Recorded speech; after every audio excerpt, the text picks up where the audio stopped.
Hey everyone, it's me Dinul and welcome to a new episode of the Movieslingers starring Nuan. and Dinul.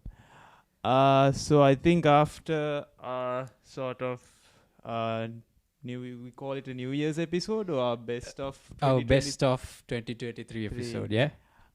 So I think hmm did we watch any new movies I watched recently? The Beekeeper. Okay. Not bad. But I don't think it's interesting enough to Uh-huh. have a discussion. Yeah. So there's nothing really new that's good enough to talk about.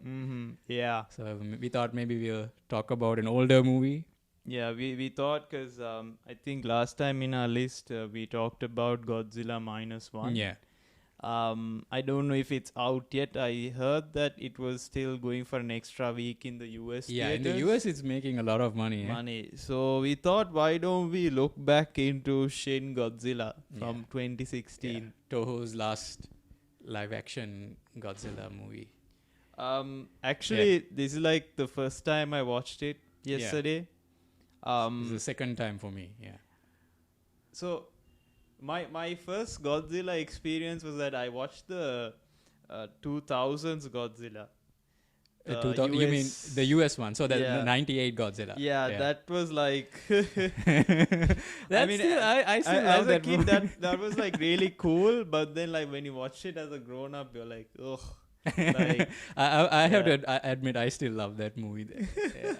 It's still good. I think it does what it does. Yeah. But I think Shin Godzilla was. I think the Shin Godzilla is the one that actually got me into the Toho films. Mm-hmm. Because Okay. this is the one where I watched. I was like, oh, it's not the cheesy guy in a suit kind of thing, right? Yeah. It's not there's a bunch of monsters fighting. Yeah. Cheesy stuff that you've seen, It's like it's not the kaiju King Kong, battles and King like Kong versus Godzilla type not a stuff, CGI right? battle sort of a And thing. it's the one that made me realize, wow, you can actually say something. Mhm. This one and the original, the 1950s, the original Mhm. film. These are the first two Japanese Godzilla films I watched. Yeah. So I was like, wow, okay, it can be good. It's not just cheese, right? Yeah, exactly. Because like I watched the US Godzilla films. The recent legendary ones. Yeah. They were okay-ish. They are not very memorable. Even when I was watching Godzilla and versus Kong, I expected a bit of a like at least like when you walk out of the film or if you went and watched in the theaters back in that time, whether you would remember something, and it was almost forgettable in many Godzilla occasions. versus Kong is actually one of the worst films Out in the there. whole thing because it's not good in any way. It doesn't have anything to say. Yeah. And even the filmmaking, I feel like, is very lackluster. At least Godzilla 2014 and King of the Monsters had some style. You know, like they knew how to shoot the kaiju action. But I think Shin Godzilla, what makes it cool is that they committed to saying something. Yeah. Like it's very immediately you can tell that this is different.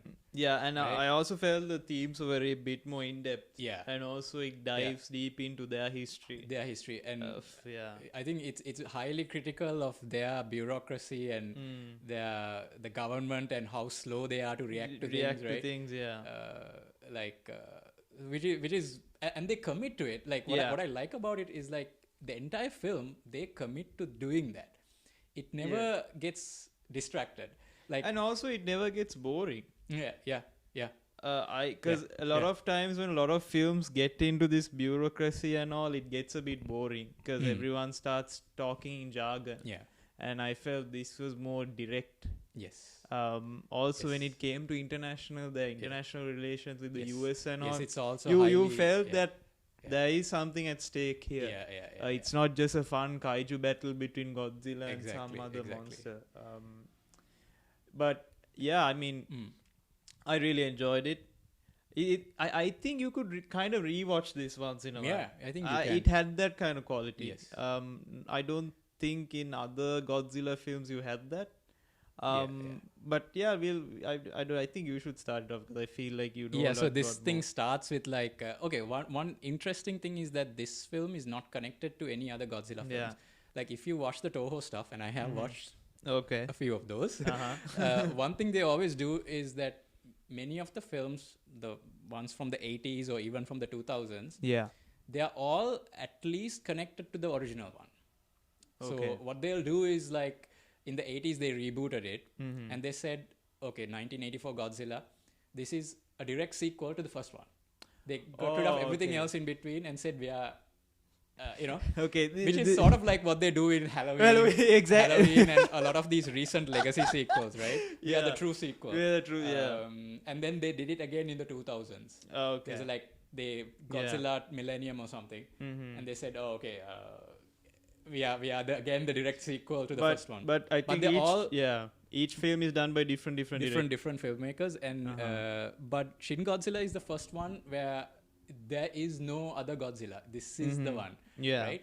Where that's why when it starts, they don't know what it is. Yeah, they call it an unidentified some and they bring creature. In all these experts and all these people. Nobody knows what's happening. So I like how it's a lot of board meetings and stuff, right? Yeah.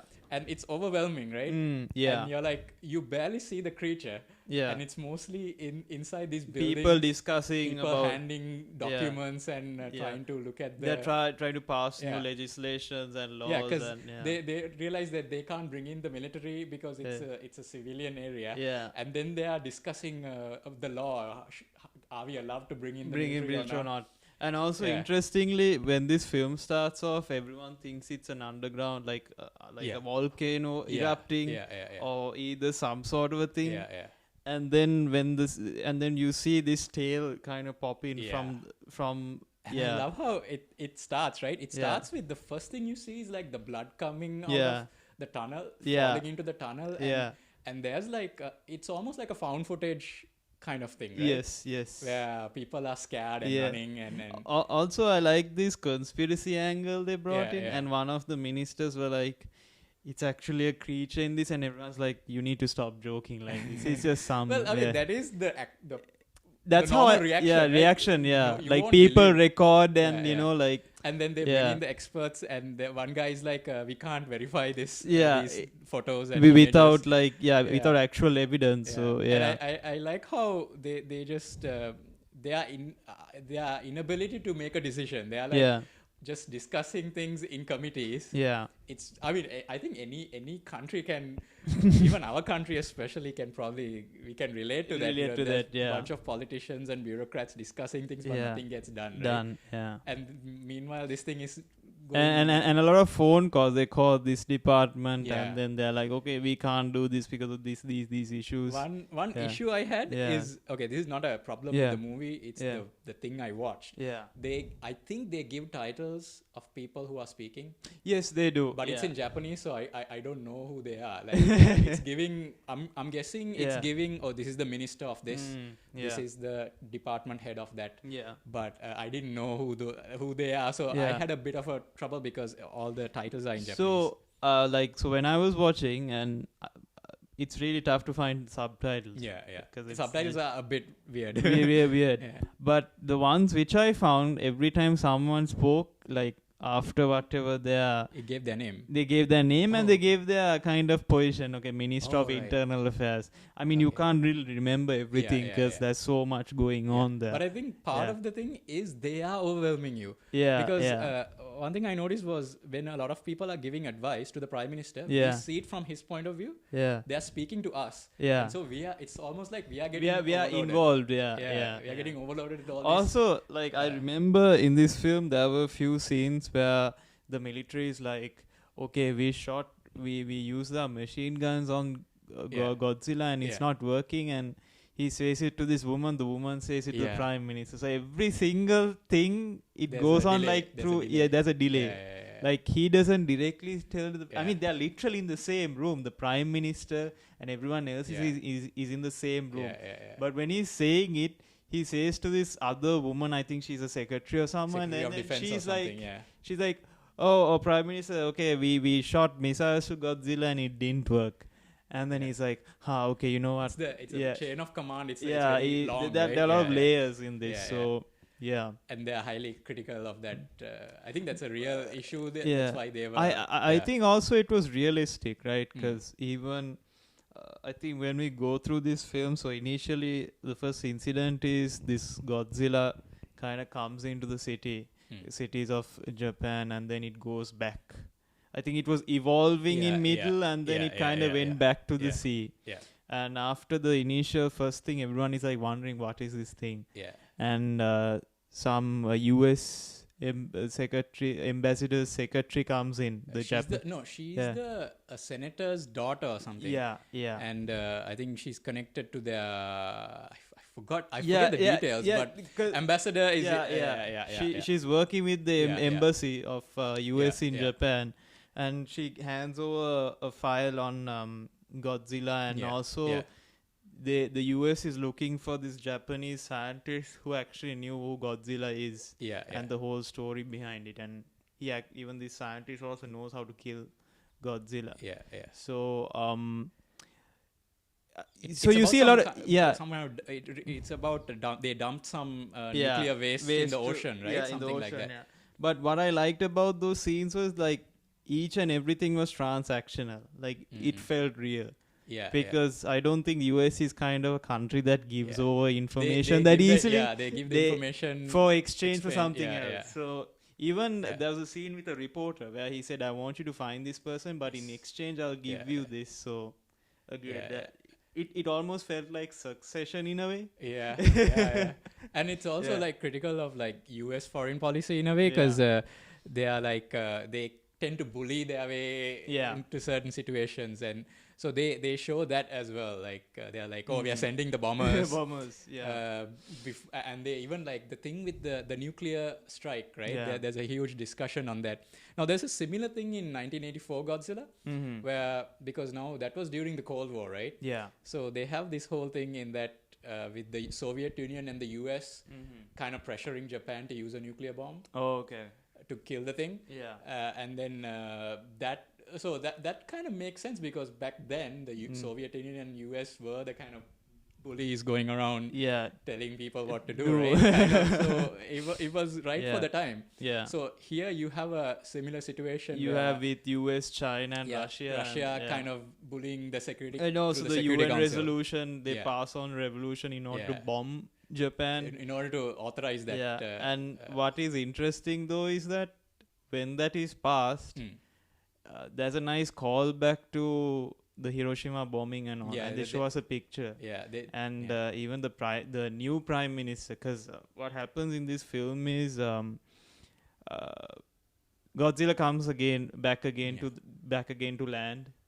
And I think he's a bit more evolved than before. I'm speaking of the second time. I think during one of the attacks, the prime minister's helicopter goes down. Because he goes through the defense, because they don't want Godzilla to go to Tokyo, because Tokyo is populated with people. And, so after all of that, after the prime minister passes away, a new prime minister comes in. And again, that's where the bureaucracy part comes in, because he's having the discussion afterwards. He's like, my noodles, they're like soggy. And you know, so.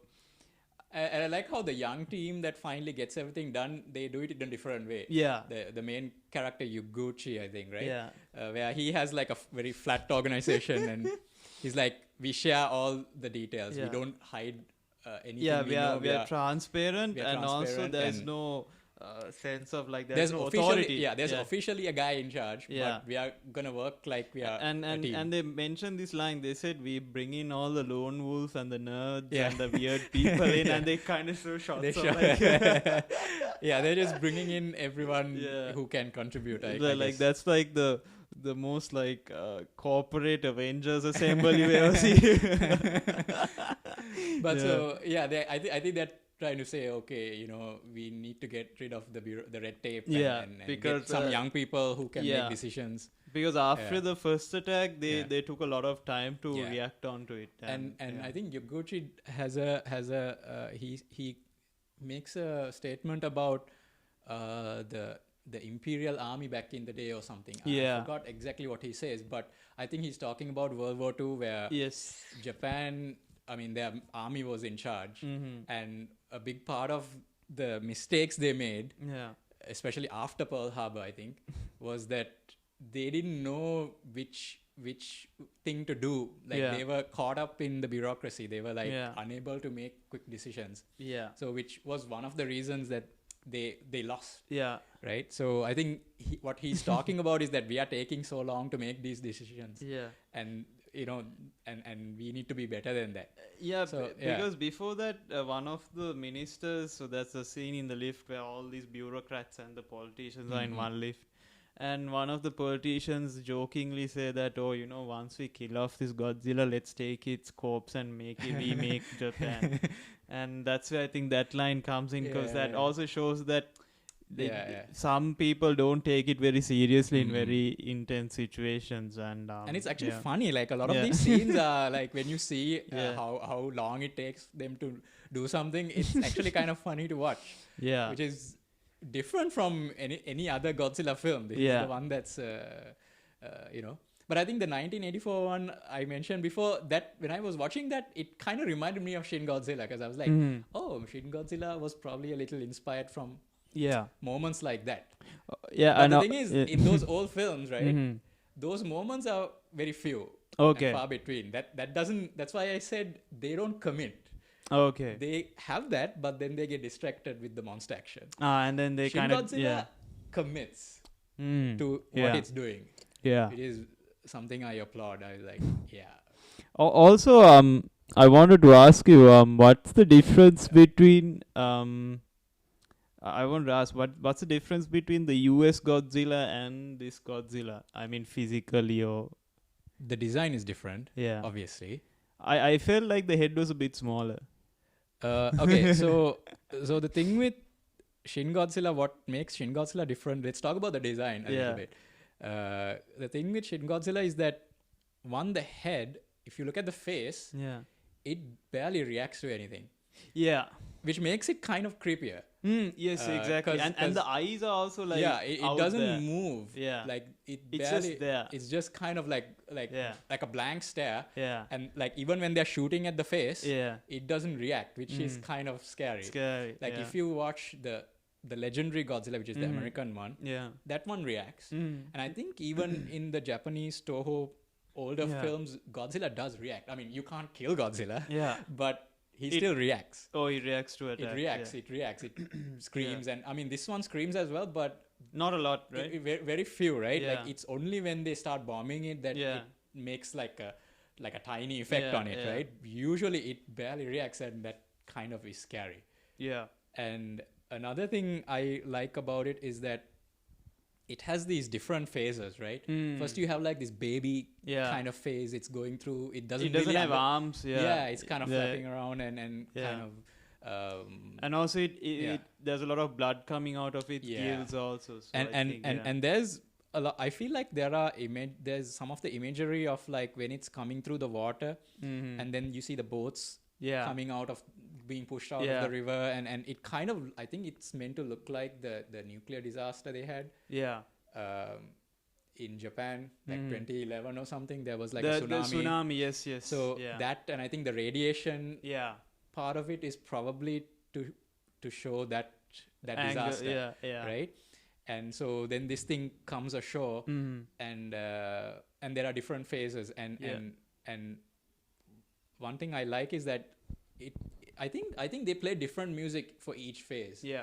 One thing I noticed was so the first phase is kind of like this kind of sorrowful, sad kind of music when it's just a baby. It doesn't really know what it's doing. Yeah. But when it gets into its final form, where it's full on Godzilla, that's when the classic theme comes in. That's the first time the classic that thing comes in. It doesn't have that for the other two phases. Okay. Because it's not Godzilla yet, right? So it comes in at that moment. And then I noticed like other stuff, like because on the second viewing I noticed like when it disappears and it's the next day and people are going back to work like it's normal. Yeah. And they play this like smooth jazz thing. It's like 1930s jazz. And it's like peaceful. Yeah. It is very odd, like, and also it's not like Japanese music in any way. Yeah. But also like at that time they show this, like you can hear these news sort of going on saying that okay, the railways are back to normal, cities are back to normal, and everyone is like it's almost a documentary found footage kind of feel. I also like the camera angles in this film because they were real camera angles. Like you can tell like there's a guy there, which is I think a big problem with the new Kong Godzilla films.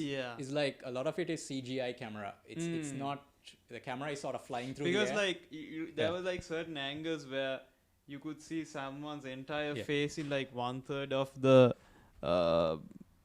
in 1/3 of like the frame, and then you can see the other person reacting. Like there were like different angles. I mean, the guy, you can tell like the director has style. Like there are these shots where with the tail swinging above. Exactly. Like it's like from the point of view of a guy on the ground, and he's looking up. And you can see the tail swinging above the buildings. And it's this amazing shot. Like, how is he doing? And the city destruction shots are really cool. And also, like, even when they're assembling the group, like, there are these shots where in the office chair, when it's moving, there's this, like, I think there's, like, one camera. Like, right. Like, there's this angle where... like they're setting up the laptops, like that entire montage, the so montage of setting up the photocopiers and the laptops for all the team members and stuff. And I love that scene where when they start doing the artillery bombing, and there's like a shockwave that comes. Exactly. And you can see all the military guys, they get pushed back a bit because I mean that takes planning. I feel like you have to be a filmmaker who thinks of that moment. And also there's like a timing angle to it. And like and also because it felt really smooth. Like at the same time you felt like everyone went back, and then the whiteboards in the background was kind of like and another thing was like when I think all the tanks are real, right? There were certain I mean some are probably fake, but but there was some actual footage, like footage of like some real military vehicles going around, right? So it made it feel bigger than, I mean, this doesn't have the budget of a Hollywood movie, but it felt big. You know, one thing though, there were certain how do you call it, visuals that kind of reminded me of watching Neon Genesis Evangelion. Right. So it's an anime back in like the, I think, early 90s or late 90s. So like there was a scene with the war tanks kind of coming in through the road. Like there were like, I don't know whether any of the cast or anyone else has been part of that production. But the director was the same director, right? I believe. I saw he must have been like the same director or producer. So it kind of reminded me of watching that again. So like you said, it actually felt bigger than what it was. And that sequence where they drop bombs and Godzilla gets mad. And it starts the fireball. And it's so cool the way they've shot it, right? And it starts glowing purple and then the laser beams come out. But it didn't really go into blue, right? No, it's not blue. It's a different color. It went into it went from red to purple, and I felt like they were going to go for blue, and then it went back to purple. Maybe that's reserved for the real Godzilla. But I thought that was really cool, that whole sequence where it starts like, you don't expect that. You're just like, okay, what is it gonna do, right? And then, first the fire comes out, and then laser beams come out. And then there's this smoke comes out, and then it stops. I think. And then it comes out through his tail as well at one point, right? And through its mouth, and the mouth opens. Through its like what do you call the I think through its back also, like many come in. It's not a single beam. It's like this whole multiple beams. And that sequence is so visually like impressive. Like and you can see the laser beam cutting through the buildings and the bombers and everything. I was like, wow, like they really. Actually, that was visually like really cool. Like it was like one of the best sequences. I mean, like when you watch this hindsight, yes, you feel like there wasn't much spent on. I mean, they didn't use a lot of CGI. Yeah. I mean, like not what I mean is like the quality of CGI isn't as like any AAA Hollywood film. But it's used in a way it looks cool. Cool. Like there is an impact to it. I feel like not a lot of Hollywood films do that anymore. Yeah. And I think another thing is that a lot of the shots of the city are either actual shots or like miniatures. Yeah. So when you put in like CGI Godzilla, it looks a bit better than because it's not all CGI. Yeah. There's enough of something real there to kind of give you like the impression that this is happening, right? And also like in the last few scenes of the film, they are trying to Yaguchi's team wants to use a blood. They want to freeze blood coagulant or something. To freeze the blood. To freeze the blood, but the UN wants to just bomb Tokyo and like finish it off. Yeah. And I think they have a countdown of like 15 days. Yeah, they give it 15 days to evacuate the area. Because I think everyone finds out that Godzilla has this. His body sort of is like a nuclear thermal reactor. It takes time to cool down and then come back to normal. So that's why it's sleeping in the middle of the city. And that's when they say, no, you know what, we need to freeze it. And the plan is pretty cool, the right? The plan is pretty cool, right? You didn't expect it. These railway... Because I thought like, so... When I remember the US, I think the 98 Godzilla. What they did was they just bombed the entire... They basically like drive it to a airstrike kind of a thing. Yeah. And I thought, okay, this is how they're going to end it. Like they're going to... But this thing, you can't do it. Like, because it has some kind of automatic thing where it can just attack everything, right? Because I thought that they were going to put this, whatever they were, this... coagulant. Into a missile and then shoot it. But you can't. But you can't. You can't because I think they set up this thing where Godzilla has like some kind of defense mechanism where whenever something gets close to it, it automatically attacks it. Where they send a drone. But the drone gets knocked out. And they're like, how did it do that? Like because it automatically kind of kills it. So it has to distract it first, right? So they have this. The plan was like pretty good. And I like how they didn't mention the details of the plan. So we don't know what's going on, right? But they have figured it out. And they say though they have 5 phases. They don't really tell it. But I think that's again a different way of doing it from what they were the older people were doing in the beginning of the film, where they bring in the military guys, they brief them properly. Okay. You have that scene where the military guys are sitting with Yaguchi, and he's properly telling them, okay, what we need to do, which is not what happened with the older prime minister and his cabinet, right? So he's properly because even the current prime minister, basically, he's just like, he just says yes to whatever the US wants to do. He's sort of tied, I think. He can't do anything. So this is where even the prime minister said, okay, fine, you go ahead and you try this. But we can't stop whatever the UN wants to do because they have passed the bill. They have passed it. But then strangely France lets them have another. Because the group shared they shared information to Germany and all these other countries because I remember they said that Godzilla has a new isotope. I think it's skin or whatever biological matter contains an isotope that stays for a little while. Not like other nuclear materials that stay longer for years. So this thing will decay. It will decay faster. Okay. So they mention it at the end. Right. I think the girl says good news is it doesn't last long like any nuclear bomb. So they did the right thing, I guess. So that was cool. Like they have like France saying that they'll give one more day. I think they delayed, right? They agreed to delay the attack. Delay the attack to give them chance to try their alternative method. And it worked. And this cool thing like where they have these trains, these bullet trains come in. Weirdly, it reminded me of these films that were made in the 80s by the US where US always does this over-the-top thing and the world is saved. Well, I mean, it's actually the final bit is kind of it's feels similar to the other Godzilla films. It felt very patriotic, like I mean, the Japanese Godzilla films always have the nationalistic thing going for it, which is not surprising. It's always there, right?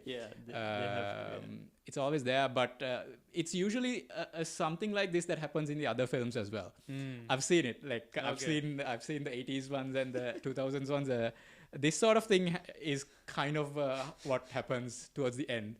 But it's done really good. I thought it was done in a very entertaining way. And the music is great. I love that. You remember that scene where we talked about where the laser beams start coming out? Yeah. The music in that scene is incredible. It's like, wow. Yeah. And then you have this shot of Godzilla walking through the fire, like after everything is done. And it looks like it has this blank stare. Yeah. And you're it's like, creepy, what? yeah. Because usually in the US Godzilla films, when you shoot a missile, it like reacts. I think the legendary US Godzilla right now, is supposed to look a little cuter, because he's sort of the good guy. I know he's not a hero, but he's sort of he's not a villain. In a lot of the Japanese films, Godzilla is not the good guy. He is a villain. So that's why there's a difference, like the legendary one, they want him to kind of, he keeps the balance and everything. Also they want to sell more toys. So that's awesome. That's true. But so there's obviously that difference.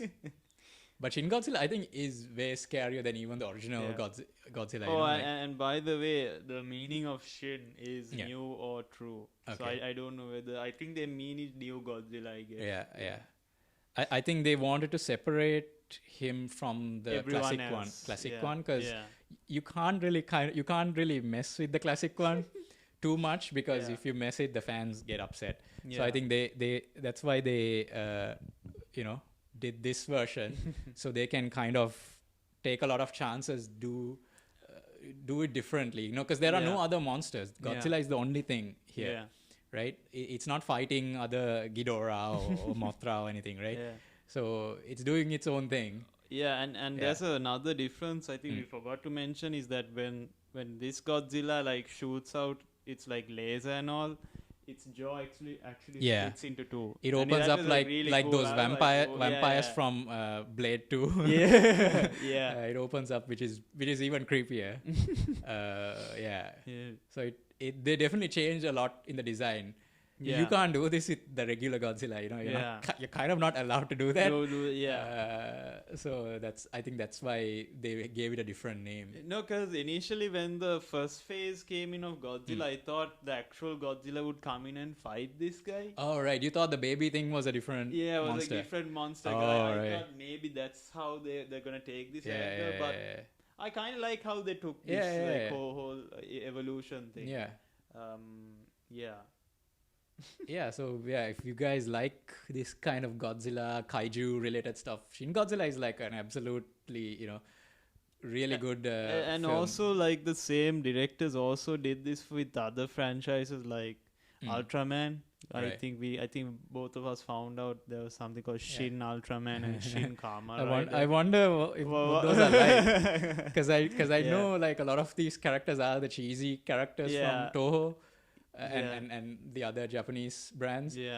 So I have no idea what I think I would kind of check it out just for the fun of it, because I know that that's the thing I like about Japanese films, right? I mean, yes, you could call them cheesy, and yes, there are really ultra violent ones, but they're fun and they're very memorable, and you would want to watch them again.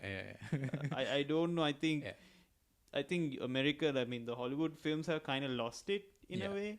I think Gareth Edwards one, and then King of the Monsters, I feel like they were on the right track, because they were especially because I feel like Gareth Edwards one was trying to say something about mining or nuclear waste and because he kind of presented the creatures as Godzilla is sort of like a tsunami, like a tidal wave. The other monsters are like earthquakes. There was sort of a natural disaster kind of approach that he took, and even that film had a lot of like imagery that looks like the the nuclear disaster in Japan. Yeah. Because 2014 had that. Shin Godzilla also has that. Yeah. But I think at one point they decided, okay, that's enough serious stuff. Let's go cheesy and let's go beat up. Yeah, and I think even the current director, the guy who did the Godzilla versus Kong and the upcoming one, he has said that his favorite films are the Showa era Godzilla films, which are the 60s and 70s, which are the ones where you have a guy in a suit doing cringy stuff. Okay. Right? So they are going for that know angle. where it's coming from. It's coming from that. Yeah. It's not coming from the more serious ones. Yeah. So I get it. I get what they're doing, you know. They're doing that. I feel like they want to make a universe out of this whole thing. Yeah. Just like how they would, I think Universal wanted to do a dark universe where they're getting the mummy. I think this one is a bit, I mean, Dark Universe didn't work at all. Yeah, it didn't work at all. But this one seems to be going. I mean, people are excited for the next one. And the Monarch show that happened recently was actually very good. And it was so good, in fact, that I was like, wow, it's kind of improving the movies in a way because it's explaining certain things. Okay. And I didn't want to watch Monarch or anything because I was a bit hesitant. Monarch has probably the best characters ever in Godzilla. Like all the Godzilla films. Okay, no, because the thing was like America and Japan combined. I think Monarch has better characters. The thing is like when they try to like do a spin-off or some sort of like how do you call it, series based off of something so big like Godzilla. I don't know. I felt like they were gonna like ruin it, and then I was like, you know what? I'm just gonna take a seat back, and it's it's not so much about the monsters. It's more about the organization. Okay. And it has this idea like, okay, Monarch is supposed to be a scientific thing where it should be more about finding out what these creatures are, what they want, and trying to figure out how to coexist with them. And I think it's about like you have to listen to your scientists. And obviously the military and government people, they don't care. They have their own motives, right? Yeah, they got their own agenda. And so Monarch, the organization, changes in so many different ways. And this is more like saying, okay, this is what we need to be. Because you see how it starts, and obviously they need funding and support of the military. And so they have to make certain concessions, and, you know, you have to make deals with, you know, politicians and things like that. So it's showing that side of it. And it's showing like, and it also has a lot of Japanese characters, which I think is interesting. It's good. I mean these. Okay, so they're also touching into the history of Godzilla. They're kind of a bit, because there's two storylines. There's one storyline in the 1950s where the first scientists are trying to figure out what these things are. Yeah. And then you have a modern storyline that is going right after the first movie, 2014 movie. So it's connecting a lot of these things. No, because I wanted to ask, because in Shin Godzilla they talk about this old scientist. Yeah. And I wanted to ask, I forgot to ask you, like, is he related to any of the previous Japanese Godzilla I don't remember films? his name. I didn't catch his name. Yeah. I don't think he is. Okay. I don't think he is. But I know that Ken Watanabe's character from the film. Yeah. His name is Dr. Serizawa, and Dr. Serizawa is in the original Godzilla film. He's the guy who figures out how to kill Godzilla. He creates this thing called the Oxygen Destroyer, which is so going into a bit of a tangent, but he's the guy who invents this thing, and then he's worried that it's fine, we need to kill Godzilla, but what happens to the technology after the military will want it, right? So and not only the military, even the US would also want it. Yeah, so in the first original Godzilla film, he kind of takes it to his grave. Yeah. He destroys the technology. He kills Godzilla, but he takes the technology down as well. So there's an interesting bit in King of the Monsters where Ken Watanabe is Dr. Serizawa. Yeah. He also uses a weapon, but unlike the original Serizawa, he uses it to power up Godzilla. Oh, okay. Because that scene where he dies. Oh, so it's similar to the first film, but they're doing the opposite. Oh, he's not killing Godzilla. He's powering him up because he believes that this guy is gonna maintain the balance or whatever, right? Yeah. So interesting thing that I found out, which, like, okay, that's cool. I kind of, even though I felt like they kind of wasted Ken Watanabe. Yeah. I feel like they don't really use, they haven't given him a proper role. Yeah, they kind of they always like typecast him. Yeah, they have that Japanese guy who's really wise and he comes up with some stupid he's just like, there. The guy is a good actor. He's just there to say, let them fight. Yeah, they fight. And come up with exposition. Yeah. They actually make fun of the let them fight thing in Monarch. Oh, okay. They're like, Kurt Russell's character says it. He's like, you have the best scientists in the world, and all they could come up with was let them fight. Are you serious? So I had a good laugh at that. Okay. I should check it out. I think you might want to check it out. Yeah. I think after watching Shin Godzilla, I put a letterbox review saying like, damn, now I want to watch. I think you should check out. If you want to check out the Toho films. Yeah. Check out the original one. Okay. Right. Which is still pretty. It holds up. Especially the final 30 minutes, really intense stuff when Godzilla attacks Tokyo and all that. Yeah. It still looks really good, I think. Watch the original and maybe watch some of the 80s stuff. Just for the fun of it. Yeah, because the 80s stuff occasionally has good ideas. Okay. Like in the 84 one with the whole Cold War aspect of it. And... sometimes you can tell like, okay, they had good ideas, but then they get distracted with the big fights. Yeah. And then it just ends up being action figures, mashing together kind of. But it's still fun. And some of the 2000s ones, I think the 2000s, my favorite one was this thing called, the titles are crazy. It's called Godzilla Ghidorah Mothra All Out Monsters Attack or something. Wow. Okay. Long title. Long title. But it was pretty cool because I feel like, again, that was a film that has a good sense of style.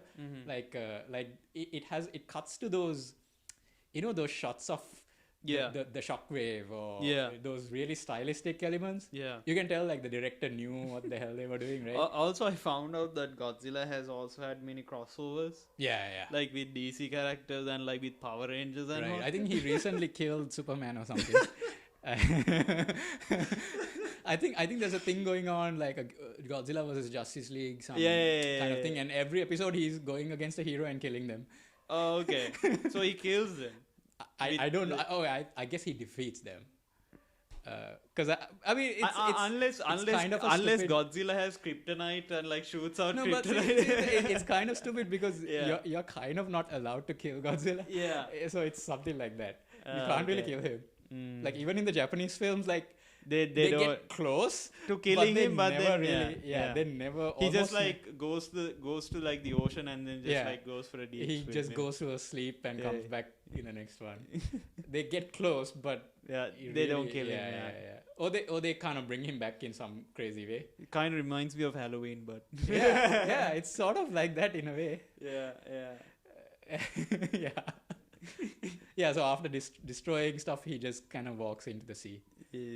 And it just ends, usually a freeze frame of him walk. Or it just continues, right? Sometimes like, these Japanese films, it ends with he's just slowly walking into the ocean. Oh, okay. And there's like a helicopter shot kind of a thing. Okay. And credits roll. He's still walking.